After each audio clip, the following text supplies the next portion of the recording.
This is fascinating. This is so interesting.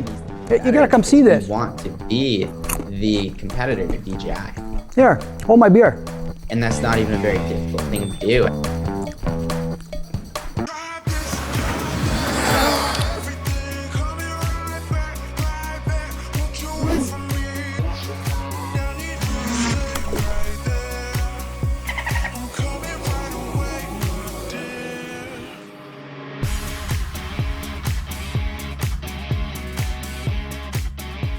Hey guys, thanks for stopping by. Always appreciate it. Good to see you. If this is your first time here, my name is Keith and this is Alien Drones. I do mostly tech, drones, photography, tips and tutorials, and industry news.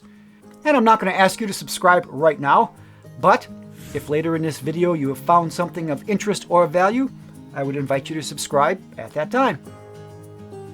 Now this video is going to be a little longer than normal, but I promise it will be worth your time. Not only did I learn a lot about the company that we're going to be talking about today, but I learned a lot about the industry in general and some other companies and how things kind of go. So again, you're not going to want to miss this. It's really fascinating stuff. So if you're not going to have time today, make sure you click that watch later button, because as I mentioned, it's going to be worth your while. So let's just get to it. So recently on the channel, I reviewed a couple of drones from EXO, namely the X7 Ranger Plus and the Cinemaster 2. And I'll put links up there if you haven't had a chance to go see those yet. And quite a few of you reached out to me in the comments or in my email and asked, hey, what do you know about this EXO Drone company? Is this some kind of scammer company, or are they legit? You know, are they here today, gone tomorrow? You know, what can you tell us about them? Because we sure hate to put our money down on a new piece of equipment if it's going to be gone tomorrow. Fair enough. So with that in mind, I reached out to EXO Drones and they did agree to talk with us on the channel. Now, in all fairness, I did reach out to other major drone manufacturers, and as of this date, they had not responded to my requests. So that being said, we are very fortunate to have Charlie Cannon from EXO Drones with us today. And Charlie comes to us as the CEO and founder of EXO Drones, and he has graciously agreed to give us a glimpse into the company that is EXO Drones. So Charlie, thank you very much for meeting with us. We really do appreciate it. Yeah, to any Alien Drones viewers, it's nice to meet you. I'm from EXO Drones. Taking some special time right now to finally get out there and answer some questions, because I know there's been, people have a lot of questions. We're making a big buzz on the scene, and we put so much of our time into the business that we never really get out and get to do these. So when Keith asked about it, it's like, you know what? Sure, it's easier to explain this over the phone anyway, or over a call. We're giving it to you straight. Keith sent me a list of questions, and I didn't even read them over. And I'm definitely not a politician. So whatever words are coming out, they're unfiltered. So awesome.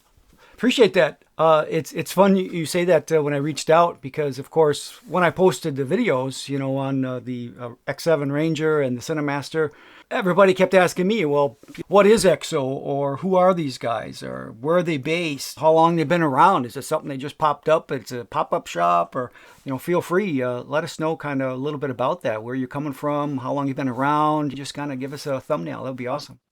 Yeah, so it's a crazy story. I'm an ex-filmer, so I'm a young guy, as you guys can probably tell, but since I could have the reins of out of tutorial mode in life, I went out, and one of the first things I did was I traveled the world and made a movie. And that took around 2 years of my life, 12 hours a day making this movie. It was a crazy process because it was a film movie. And what was hard about it is I didn't have any money. And like any kid who's trying to travel the world and do that, I really had to scrap. And it's the type of thing where I slept on a couch that we found on the side of the road for 7 months living in Lake Tahoe, California, because I didn't want to pay for a $110 mattress. And so when I would go out and I broke 4 DJI MAVIC originals in that 1 year, it hurt. And, one day I was having problems with the MAVIC. So it was like, screw it. We're making this movie. We need to invest. We need to put money into this. We can't not have a good drone. And the MAVIC was the cheapest 4K 3-axis gimbal drone out there. So I went to Best Buy, got a brand new MAVIC. We take it up on the hike the next morning. First flight, I'm flying, thing flies away. First flight, I take off, and it's one of those things, I wasn't even mad. It just like, that really just happened. And I had dealt with DJI support in the past, trying to tech shoot things. And I still remember that vividly, dealing with DJI support, as well. It was one of the most angry times I've ever been, of 2.5 hours on hold. So that stuck, and I had all these problems with drones. So when we, years later, realized we had this opportunity to manufacture, and then when we saw the costs of all these things to produce, we were like, okay, let's create this line of drones for people like us, for people who want a low budget camera drone, and something that instead of paying $800 for, what if instead of having our price points at, DJI has the $400-$500 mini, has the $800, and then has the $1,200 and the $2,000. What if we just kind of slash those in half? So what if it was $200 for the lower tier, and then in the middle between 4 and 6 for the pro tier with a 3-axis gimbal? And let's even throw one cheaper than that, and let's throw one in between there. And let's just fill this part of the market of people who are looking for a good quality drone, and they just want to pay a little less, because at the end of the day, I would sleep on a couch and get bed bugs for 7 months to save $100. So, dang well, people are going to go out of their way to save a couple $100 on a drone, especially when that company you're buying from, that thing flies away on you. You're going to get a new one. You're going to be able to talk to somebody. You're going to be able to get support. When you set up your drone, it's not going to be, all right, here's a drone in a box, and you have to just get a packing case. You have to learn how to fly it. Like, no, this thing's coming in a bag. It's coming pre-charged. It's coming with tutorials. Where they're only getting easier too. And they start in one place, and we just hear all the customer feedback about what problems they've had, what their workflow is, of like all different sorts of things of, hey, we're having trouble with the hover. Hey, we're having Wi-Fi issues. Hey, can we get obstacle avoidance? Hey, can we get a 3-axis gimbal? And it's one of those things that we just started as almost like a retail company of, wow, there's all this amazing technology we can manufacture into, and the best place to buy a low budget drone, into now we're getting all these requests, and we're big enough that these engineers can change this stuff for us. So now, let's fix this, let's fix this, let's fix this, let's fix this. A couple years later, and it's like, dang, we have a drone that's like, we have a $250 drone that nobody else has, and is better than any other $250 drone out there. So that whole progression got us to a place of, we just listened to the customer, and that was always our thing, was just treat the customer good, treat them well, do what they want, because at the end of the day, there's a big demand for a specific thing, and we're trying to give that demand exactly what they want. And there's people who need a ProRes $3,000 dual operator drone with a 4/3" sensor, and they're willing to pay $3,000 for it. And, we're not supplying that right now. But there's a lot of people that just want to fly a really fun drone, like a Ranger, that also happens to have a gimbal, that all of these things. And those people, we're making our case that there's no better option than EXO Drones to do that. You mentioned that you came out with these and you have a lot of requests for it, but then how's it going? I mean, have you seen the growth? Obviously, you said you've seen the interest, but have you seen the growth like you expected, or was it just real slow, or how's it going? Yes, so EXO Drones is actually the #1 fastest growing drone company in the entire world, and that includes drone services. Wow. And on top of that, we are in the top 150 fastest growing companies in all of North America. So with that comes a lot of challenges. We are constantly, I'm in marketing, and that's where I stuck as being a best value add. In the past 3-4 weeks, I spent the entire time in support. We're building out new systems. We're hiring 5 people like in a day type of thing. And then you got to make sure these people know what they're doing, because that quality of support can't drop off. And with this extremely fast growth, we have to make sure our ducks are in order, and that we don't lose our key and our niche and our competitive edge of trying to get too big too fast, because we are serving a very specific type of person. You know, drones can be agriculture, they can be payload, they can be thermal, they can be for real estate, which we do have a good real estate drone coming up. And we're just trying to supply hobbyists and low budget camera people. And I think everybody loves a low budget. So Makes sense. Makes sense. So I did see, of course, I flew these drones and people said, geez, I think I saw this model look like something before. Maybe it was just a different color, or, maybe there was a drone that maybe was rebranded. Can you speak to kind of how EXO Drones is kind of, how are they in the market? Are they manufacturing it? Are they, where are they going? Where are they now, and where are they going with regard to, is there any kind of rebranded stuff, or is it unique or manufactured by yourself? Kind of where do you guys land? So we have something extremely crazy lined up. So I think what a lot of I have a really unique perspective being in this manufacturing process, that you will see all these different drones, and people in this space like you or Captain Drone, they're like, they'll see a Bugs model and then they'll see an F11 and they'll be like, this is the same freaking thing. Like, all they did was change what the button looks like, or all they did was change the logo on the top. And when we started, all we changed was, the manuals, we changed what came with it. We changed what it looks like a little with a logo, but we were one going to the factory and just saying, hey, this is what we want. Let's get this done. And we want it to be our product, because then it's our name. And, if you're buying a different manufacturer, you don't have the same obligation and liability and ability to work with customers on that. If we're going to be selling this and we're going to be manufacturing this, we have to make it ours.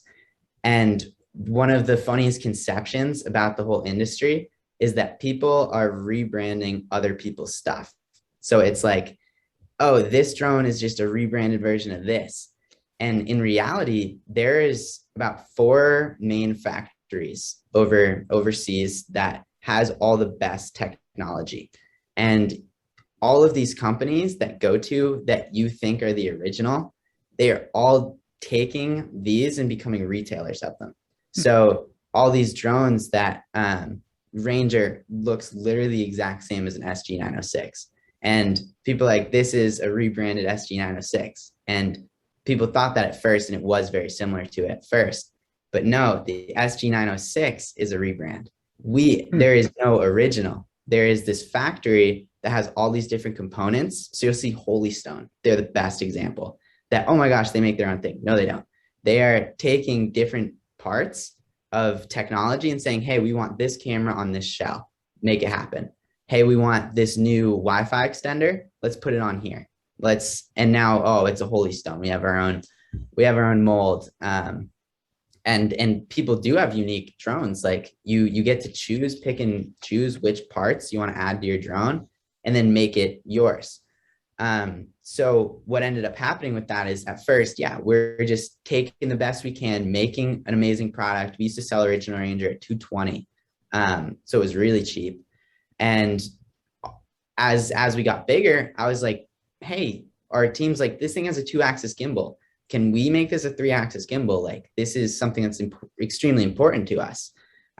So 3 months later, we work with the engineers, we give them requirements, and all of a sudden there's the SG906 too. And we weren't big enough at the time to tell the factory and tell the engineers, hey, can you make this for us? And then let us be the only ones that get to use this new troubleshot technology. So everyone got to use it, and we did too. But if you saw how those drones, or the CSJ, they went from a 2 to 3-axis gimbal, you're welcome for that. We were the ones that made that happen. And then comes along, hey, everyone's asking about obstacle avoidance, and we're in the chat, we're talking to customers, we're the ones getting feedback that says, hey, people want freaking obstacle avoidance. So what do we hit up the factory and all the engineers, and let's get obstacle avoidance on this thing.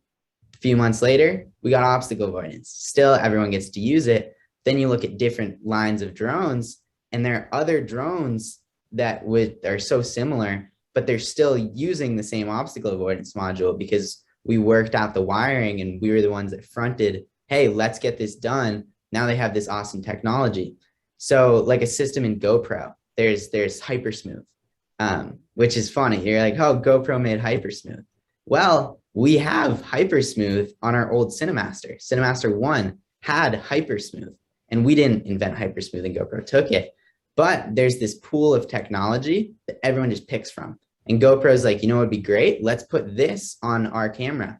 And then the 360 cams, the GoPro Max is a 360 cam. And Insta360 comes out with a 360 cam. And everyone's like, oh, they copied GoPro. No, they didn't copy GoPro. GoPro didn't copy them. They both pulled from the same pool of technology and made their own product based off of it. So that's how we started to progress into all of a sudden we're ordering 5,000 drones from these factories. And these factories, we know them. It's not like a third party thing. We are very much so in contact and having control over everything that gets made. And we started picking and choosing and testing out all these different pieces of technology that are in other similar drones and putting them into ours and troubleshooting common issues that customers have with the drone all get put into a log. They all get reviewed. They all get checked. We check them on all our drones. And then we go and fix these problems. So eventually you start with a drone that 1 in 100 fly away. And then, a year later, 1 in 1,000 are flying away. So it's been an extremely interesting process going from a retail store that was selling a lot cheaper drones to, we're still a lot cheaper than everyone, but we've added $50 of technology where we're making these things better because we want to be the competitor to DJI. I think, and that's not even a very difficult thing to do. I think when companies get extremely big, there's the conception of too big to fail. And that's not how it goes. I think the bigger you get, it's like too big to succeed.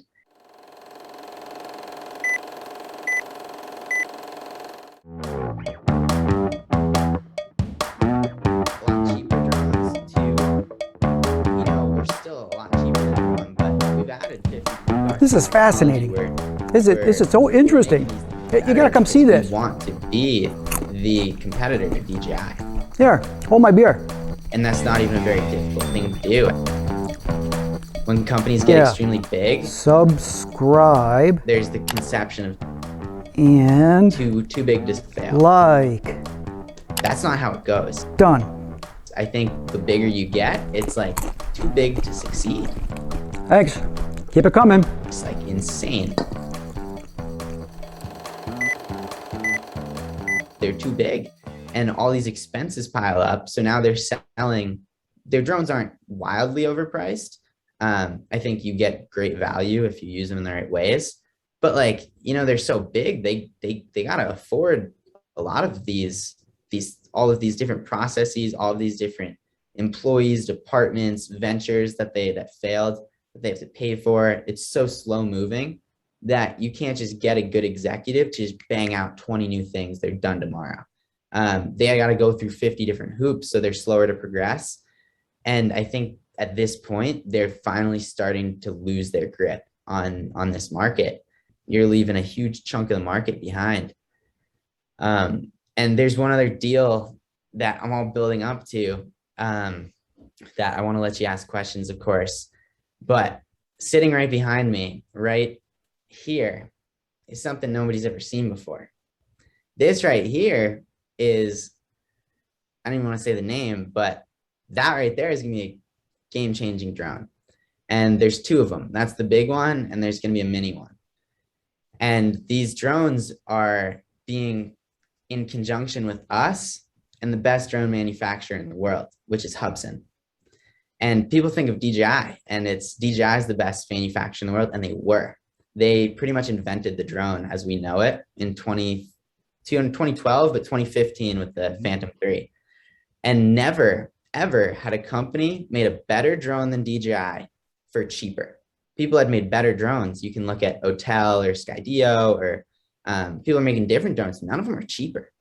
And that was the problem, that no one took down DJI because their drones were more expensive. And you could do the same thing, it costs the same. You're gonna go get the name brand one. So all of a sudden, Hubsan comes around and they're putting tens of millions of dollars into two lines of drones. They, like, for example, we were talking about another one that's coming out pretty soon with us, and that drone costs $6 million to change one camera. So to change the sensor on a camera costs $6 million US. That's how hard people are going to take down DJI, because not because we have a vendetta against them, because they're part of the industrial military complex in China, but because, you know, everything needs competition. And it's extremely weird that for a market this big, one player has 76%. So we'd been working with Hubsan this past year on Blackhawk. That Blackhawk was technology that came from Hubsan, that they have no place in the American market. So they're like, hey, EXO, you guys want to make this an EXO drone and take it to the US. And they saw how well it's going. They saw who we are and the value that we're adding to customers. And they're like, okay, you know what? How about you guys take over all of our North American business? So now Hubsan is EXO. For at least until the end of this year, everything in North America that is a Hubsan drone, unless we've authorized it, unless it's an EXO product, it's not actually even going to take off.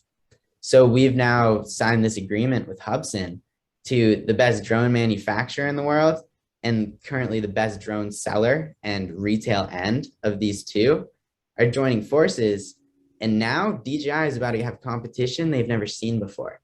And I hate to throw around DJI because everyone is really scared that they're going to come after us because they have so much money.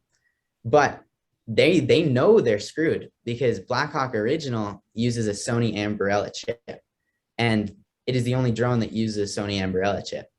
DJI went through every component of our Blackhawk 2, went through all of them, realized there was a global chip shortage. Get this, they bought every single one of the Sony Ambarella chips in the entire world, not because they use them, because they don't want us to manufacture Blackhawk, because they know that for the first time, these drones are better than theirs. And they're like, oh shit. So they're putting their money into Ronins and cameras and this. And yeah, sure, the MAVIC 3 is cool for $2,100 base, $4,000 with the package. But they're scared. And obviously, yeah, we don't want to talk down on them. We're not trying to, we're trying to do our thing. We're trying to make customers happy. They're just side noise. But something big is happening here, because if you've flown Hubsan drones in the past, they're really good, and they just got a whole lot better. And for us to go and get to work with them and to give the consumer end of, this is what people want, this is how we should go about doing all of this, and to have these engineers that know how to make drones better than DJI together, there's gonna be a nuke that drops.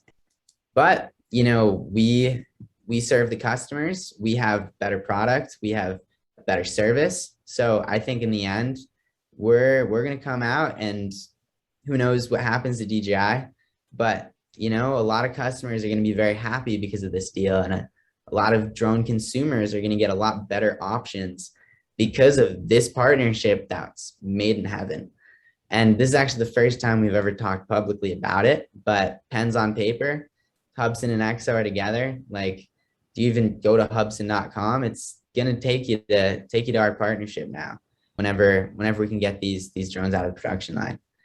Really exciting stuff. Obviously, that's fantastic. Something you mentioned when you were talking about you know, all the different factories and how you're going to be partnering with that. So, with the partnership, how is it going to work if you need to, if you have some kind of ongoing kind of issue? Are you going to be able to, like, push a firmware? Are you going to be able to do that from the United States? Is it something you're going to have to return the drone, or is there something like that that you guys have in the works then too, to take care of those things? Yeah. Yes. So all of the firmware updates through these new drones, this new line of drones, will all go through the drone. So all you have to do is turn on the drone, turn on the controller, connect your phone, and have an internet connection. And all of that new software is just going to route straight to the drone and straight to the controller. Yeah, and you were like, you're gonna have to send it back. No, That's right. absolutely not. This is gonna, I mean, you, if you need to send it back to us in Of course. Utah or in one of our facilities, yeah. But you're gonna get a good turnaround time, you know? Like if you send this thing in, we're gonna fix it on our own time, completely fix it, and send you a new one to use. So, second kind of part of that, no conversation about drones would be complete if we didn't talk about FAA rules a little bit, right? You know, one of the big things, of course, is everybody's kind of waiting for the shoe to drop, the other shoe to drop on remote ID. So, where's EXO with that? Do you have any that you say, you know, we're pretty much ready to go? We're going to be able to turn it on. We'll do it with software or firmware. How are you guys addressing that? And do you have anything now that you'll say, you know what? It's pretty much ready. When we start shipping them, it'll be ready to go. Yeah, I mean, it's an EXO. So in the same way that, you know, we deal with this bullshit. Like you're not sending it, you don't have to deal with all that crap of where am I sending this? Where am I sending this? Like at the very core, that's what we do is we integrate this and we're going to send you a tutorial on how to do it. So in terms of the remote ID, it's so much less scary than people think. I think for one, the proof is in the pudding. Like, let's see it FAA. Let's start enforcing it. This isn't a challenge, but like the rules change like every other week. And if they're not going to make something that's an obscure rule and then fine the entire country, that's not going to happen. They're going to make, all they want is to make sure that drones aren't going to be crashing into planes as more drones get into the airspace. So in terms of drones that don't have remote ID, I think it'll be pretty simple, or it will be pretty simple to make a module that just attaches and takes all uncompliant drones and makes them compliant. And, you know, EXO will have that as soon as that's required. Like you can get that separately. You can purchase that. And we're going to send you a tutorial on how to set it up. And if you need service on how to set it up, people will be trained on how to set it up. And in terms of new drones, like in 2023, if that's something that's required, yeah, it's gonna be sold with the remote ID. My message to them would be, you know, don't worry about it. And as soon as these do take place, like be happy you got an EXO drone because you're gonna get an email blast. Like we're gonna let you know, hey, this just came into effect. This is what to do about it. Yeah, you won't. We'll be holding your hand through that. And it brings up an interesting point of, as of 2 days ago, there's no pen on paper, but we are going to be working with an airspace company, like an airline school, to have a full Part 107 course with 9 modules and quizzes. And you dang well know it's going to be free. So you can buy a $250 drone from us and you're going to get a $150 course. You're going to get all of our stuff. We actually just added LUT packs for video and Lightroom presets. All that is free. And I was actually talking to a support guy this morning about making an entire bank of all of our most asked questions, just making a video for them. So support can send it to people, and then we can have a hub on our website for every new purchase. You get to go here and you know, we're just going to keep pumping them out. We have one on how to quick start. We have one on how to go through all the features. And we're just getting started on that whole thing because it's pretty much just gonna be a free drone school that EXO members get access to, and FAA stuff comes in. Like, yeah, it's gonna be covered. Okay, cool.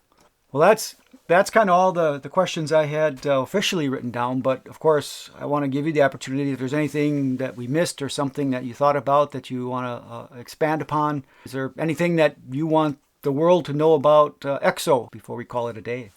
Yeah, I want the world to, if I had to tell them, it's like we're there for you, you know? Like I think we're here. I think a lot of people have been waiting for this. Like if you don't just see 75% Toyotas on the highway. Like you see a Toyota, a Hyundai, a Honda, a BMW, a Lexus, and out, like there's so many different companies, and it's extremely dangerous when a company that was listed by the Pentagon as contributing to the industrial military complex of China is selling 76% of the drones in the world. And the rules in China are that any corporation that is based in China, the Chinese state has access to. If you remember one thing, that's why TikTok had to get bought out by Microsoft in the US, because any corporation in China, the laws of China say that government has the entitlement to every piece of data in that corporation. So when the Pentagon releases a list of 7 companies that are especially working with the Chinese government, that have taken investment from the Chinese government to take over the world drone market. And, you know, we have facial recognition technology. We have waypoints built in. Pretty soon, drones are going to be flying off of cell service, and we'll have like unlimited range. Batteries are getting better. Like what happens when you put a Tesla battery?